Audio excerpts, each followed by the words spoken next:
Studies have shown when a mom drinks alcohol or smokes cigarettes during a pregnancy, this significantly impacts how the child grows and develops long after they're born. But it's unclear what kind of impact opioids will have. When you go back and look at those moms who were using opioids during pregnancy, how do you subtract out if they were using other drugs of abuse, as well as alcohol, as well as cigarettes? How do we decide what was the percent that each one affected the baby? Babies born drug dependent may be fussier and harder to soothe. And that in turn can be harder for parents to parent as a result because they're harder to console and take some intervention sometimes from the medical community in order to help with that as well. There's a mandate. Medical providers who care for pregnant women need to report to DHHS if there's a mom using substances. Any baby who's crabby and you can't console very well, our radars go up to say, oh, does this baby have something going on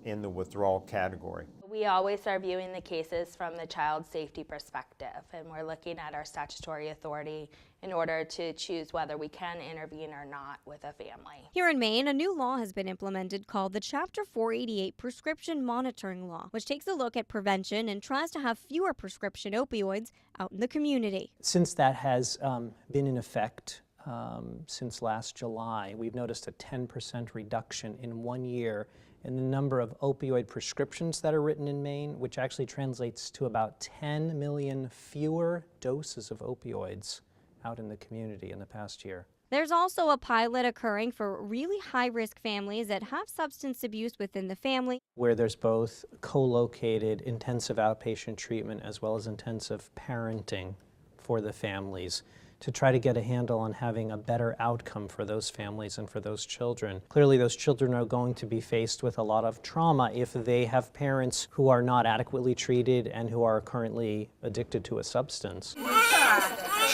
Even though numbers of babies born drug dependent has stayed roughly the same for the past 3 to 4 years, Dr. Pizzullo says he has hope things will change. It would be great if we started to see that decreasing. We're trying to really solve the problem about access to treatment. Gina Marini for ABC7 and Fox 22.